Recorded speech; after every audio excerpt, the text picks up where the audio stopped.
একটা কথা কি জানেন, নিজের বিপদে সবসময় নিজেকেই আগায় আসতে হয়। কেউ কিন্তু আপনার পাশে থাকবে না, কেউ না। কেউ থাকবে না। তো নিজের বিপদ যদি নিজের আগাতে হয় তো নিজের এস্টাবলিশড হইতে হবে। আপনি মনে করেন যে আপনি হেরে গেছেন, আপনি হেরে গেছেন মানেই আপনি জিততে পারবেন। যদি কেউ না হারে তাহলে সে কখনো জেতে না। আপনি যদি না ঠকেন তবে আপনি জেতার মূল্যও বুঝবেন না। অবশ্যই আপনাকে ঠকতে হবে, তারপরেই বুঝবেন যে কিভাবে ভালো থাকা যায়। কিছু শিক্ষা মানুষের লাইফে পেতে হয়, নাহলে তো আপনি বুঝবেনই না যে কিভাবে আপনি সফল হবেন। আপনি একটা কাজ শিখতে গেছেন, বারবার আপনি পারতেছেন না। যখন আপনি পারতেছেন না, শিখার উদ্যম যখনই ভিতরে থাকবে তখনই আপনি শিখতে পারবেন। কিন্তু হ্যাঁ, পারতেছি না মানে হাল ছেড়ে দেওয়া যাবে না। আজ হবে না, কাল হবে না, পরশু কিন্তু ঠিক হবে। কিন্তু আমরা ম্যাক্সিমাম মানুষ কী করি, হাল ছেড়ে দিই, না আমার দ্বারা হবে না। কিন্তু আপনার যদি মনে একটা উদ্যম থাকে যে হ্যাঁ আমার দ্বারাই এটা হবে, আমিই পারবো, আমিই করে দেখাবো, এবং তখনই আপনি পারবেন। এটাই হচ্ছে বাস্তবতা। এটা প্রত্যেকটা মানুষের ক্ষেত্রে। একটা মানুষ পারে না, সে চেষ্টা করে, পারে না, চেষ্টা করে, সে কিন্তু এত বেশি ভালো পারে যে তার উপরে ভালো কেউ পারে না, কারণ সে অনেকবার চেষ্টা করছে, সে পারে নাই। যখনই সে পারে নাই তখনই তো সে আরও ভালোভাবে চেষ্টা করছে, কেন পারতেছি না, সবাই পারলে আমি কেন পারবো না। তো একটা কথা সবার মাথায় রাখতে হবে যে সবাই পারলে আমি কেন পারবো না, এই কথাটাই সবার মনে রাখতে হবে। যে সে যদি সফল হয় আমি কেন হব না। যে কোনো কাজে হোক, সেটা লেখাপড়া, চাকরি, রান্নাবান্না, যে কোনো কাজ, যে কোনো কাজ। অনেকেই আছে না আমি এটা পারবো না, আমি এটা, আসলে কি আপনার চেষ্টা নাই? চেষ্টা আছে মানে অবশ্যই আপনি সফল মানুষ, চেষ্টা নেই মানে বিফল মানুষ, এতটুকুই। আপনার চেষ্টা থাকলে আপনি অবশ্যই জয়ী হবেন, এটা কিন্তু বাস্তবতা। যতবারই আপনি পড়ে যাবেন ততবারই উঠে দাঁড়াতে হবে, এবং বিফলতা বলতে কোনো কথা নেই। আমরা বাঙালিরা এমনিতেই একটু অলস, কোনো কাজই করতে চাই না। সেই ক্ষেত্রে আমরা সফলতার মুখ কম দেখি। আর যারাই পরিশ্রম করে তারাই কিন্তু সফল হয়েছেন। আমার লাইফে আমি যে কখনো কিছু করব বা এটা কখনোই ভাবতেও ভয় লাগতো, কারণ আমি চিন্তা করতাম আমি এত কম শিক্ষিত মানুষ, তাই না, কীভাবে কী করব। কারণ যেহেতু আমি এসএসসি অবধি লেখাপড়া করছি, তার উপরে আর কলেজ লাইফ পর্যন্ত যাওয়া হয়নি, তার আগেই সংসার ধর্ম করতে চলে আসছি সংসারে, যার কারণে আমার একটু ছিল, ভয় ছিল। তারপর আমি চেষ্টা করতাম, পারবো, কেন পারবো না। আমি যখন টেলারি কাজ শিখি তখন এমনও হয়েছে, একটা মেয়ের কাজ শিখতে আসছে, যোগ বিয়োগ গুণ ভাগ তো দূরের কথা, ও জাস্ট মানে 1 2 20-এর অবধি পড়তে পারে, তার বেশি পড়তেও পারে না। তাহলে চিন্তা করতে হবে, সেই তুলনায় তো মাশাআল্লাহ আমরা যোগ বিয়োগ গুণ ভাগ লসাগু গসাগু, যাই হোক, এগুলো মানে যেহেতু এসএসসি অবধি লেখাপড়া করছি, যাই হোক কিছুটা জ্ঞান অর্জন করছি।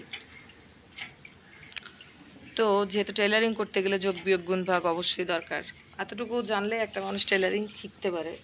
আবার এগুলো না জানলেও পারে, যেমন সে যদি একটা ড্রেসের মাপ, মানে ড্রেসটা দেখে মাপটা নিয়ে করে, তাহলে তার যোগ বিয়োগ গুণ ভাগ করার দরকার হচ্ছে না, কারণ সে বডির মাপটা নিচ্ছে না, সেভাবে সে করছে। কিন্তু পরিশ্রম, একটা মানুষ টেলারি বলে আহারে কত টাকা ইনকাম করে, একটা ড্রেস বানাইতে আর কতটুকু সময় লাগে, একটা করতে কি লাগে, এত টাকা নেয়।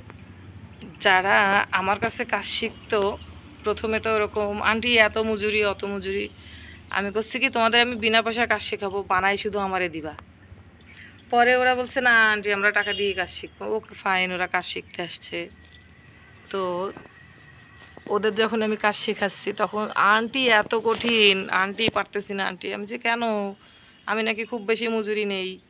তা বলতে কি আন্টি আমি, ওরা একটা চুড়িদার বানাইছে, চুড়িদার সালোয়ার আমরা সিম্পল যেটা বানাই ওটা না, যেটা অরিজিনাল ক্যাটালগ ওইটা, যেটা রুমাল ভাঁজে কাটতে হয় চুড়িদার, ঠিক ওইটা। যারা টেলারিং জানেন তারা বুঝবেন যে আসলে রুমাল ভাঁজে চুড়িদার আলাদা কাটি, আর নর্মাল যে সোজাসুজি কেটে করে ওইটা আলাদা। তো আমি ওদের বললাম যে ঠিক আছে। তো ওরা যখন নিজেরা চুড়িদার সালোয়ার পর্যন্ত মানে শিখছে, বানাচ্ছে, তখন বলছে আন্টি এইটার মজুরি 500 টাকা নিতে হবে। তাই বলছে কেন, একটা চুড়িদার সালোয়ারের মজুরি তো কেউ 80 টাকার বেশি দাও না, বড় জোর 100 টাকা, 80 টাকাই, নর্মালি 80 টাকাই। আর টেলার্স একটু বেশি, বাসা বাড়িতে 60 টাকা 70 টাকা 80, আমি 80 টাকা নেই, 80 টাকার উপরে আমি মনে হয় হাইস্ট নেই 80 টাকা। 80 টাকাও কোথাও মানুষ দেয় না, চুড়িদারে বা সালোয়ারে হয়তো 50 টাকা দেয়। তো সেইখানে তুমি 80 টাকা যদি 500 টাকা মজুরি নাও, তা তোমার তো রাস্তায় ফেলায় মানুষ পিটাবে, কষ্ট আন্টি অনেক কষ্ট, 500 টাকা মজুরি না নিলে কষ্ট হাসিল হবে না। তা আমি বলছি, হ্যাঁ ঠিক আছে, বুঝছো যে আসলে কাজটা করা কষ্ট, কিন্তু যখন তুমি এখন তো নতুন নতুন শিখছো, কষ্টটা বেশি হচ্ছে, যখন তুমি মানে ভালোভাবে পারবা তখন কিন্তু তোমার এতটা কষ্ট হবে না, কারণ তুমি তো তখন ঝটপট নিয়ম কানুন সব তো জানা থাকবে, মুখস্থ থাকবে। জাস্ট তুমি কাপড়টা কেটে ফেলবা, সেলাই করে ফেলবা, তোমার হয়তো মিনিমাম 2 ঘন্টা লাগতে পারে যদি মানে খুব লেট হয়, আর না হলে 1 ঘন্টায়, 1 ঘন্টায় একটা সালোয়ার সেলাই হয়ে যায়।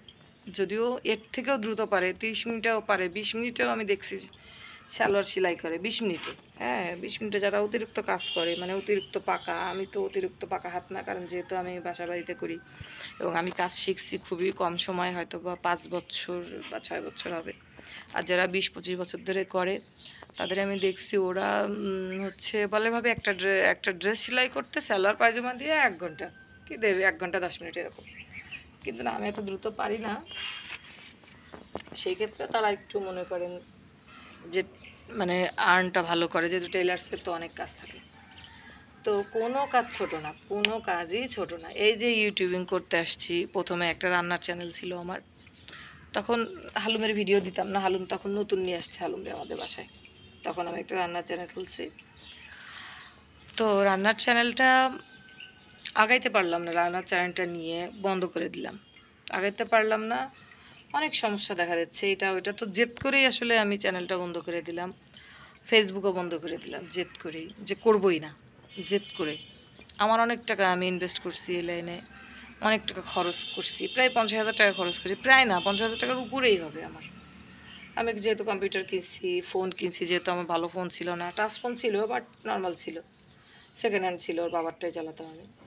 তো আমার এই 50,000 টাকা খরচের পর যখন আমি ছেড়ে দিলাম, 1 বছর ফুল অফ, একটা না 1.5 বছর মতো অফ ছিল, তারপরে আবার ভাবলাম যেহেতু আমার চ্যানেলটা, ইউটিউব চ্যানেলটা আছে, আমি কিছু করতেছি না, আচ্ছা চ্যানেলটার নামটা চেঞ্জ করে, যেহেতু কুকিং চ্যানেল ছিল ব্লগ চ্যানেল করে দেয়, আমার মেয়েকে বললাম, ও আবার ঠিক করে দিল, দিয়ে সে কেন আম্মু কী করবো, আমি দেখি একটু হালুমের ভিডিও ছাড়ি, সেই তো ওরে নিয়ে সবসময় ছাদে যাই, ঘুরতে যাই, এটা করি ওটা করি, সবসময় তো ওর সাথে খুনসুটি করেই থাকি, দেখি না একটু হালুমের ভিডিও করে দেখি কি হয়।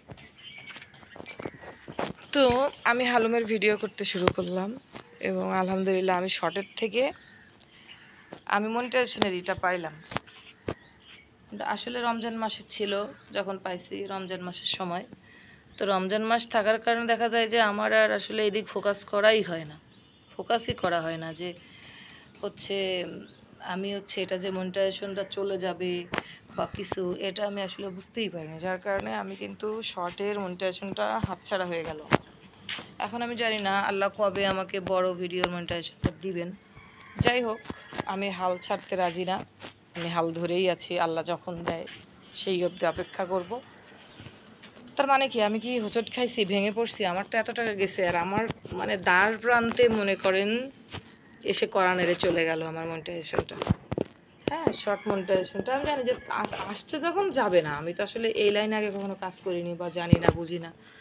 একজনের কাছে দেখাইলাম, বললো কি আপু আপনি এগুলো রেডি করেন, আসলে অত কিছু লাগতো না, কিন্তু সে যদি আমাকে বলতো যে আপু এটা তাড়াতাড়ি করেন মাসখানেকের ভিতরে, না হলে কিন্তু মনিটাইজেশনটা চলে যাবে, আমি তো সেটাও জানি না, আমার কিন্তু মনিটাইজেশনটা চলে গেছে।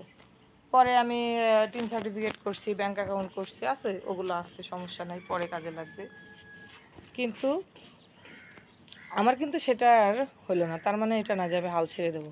আমার মেয়ে বলছে তোমার দ্বারা আর হবে না আম্মু। আমি বলছি ইনশাল্লাহ হবে, এক সময় না এক সময় অবশ্যই হবে, জাস্ট হাল ছেড়ে দেবো না, কারণ আমি এখন হয়তো এত কাছে আছি আমি জানি না, তো আমি যখনই হাল ছেড়ে দেবো তখনই আমি হেরে যাব, তাই আমি হারতে চাই না, এতটুকুই। তাই যে হালুমের দুষ্টামি, প্রচুর দুষ্টু, মাশাল্লাহ মাশাল্লাহ, সবাই মাশাল্লাহ বলবেন। তো সবাই ভালো থাকবেন, সুস্থ থাকবেন, আল্লাহ হাফেজ।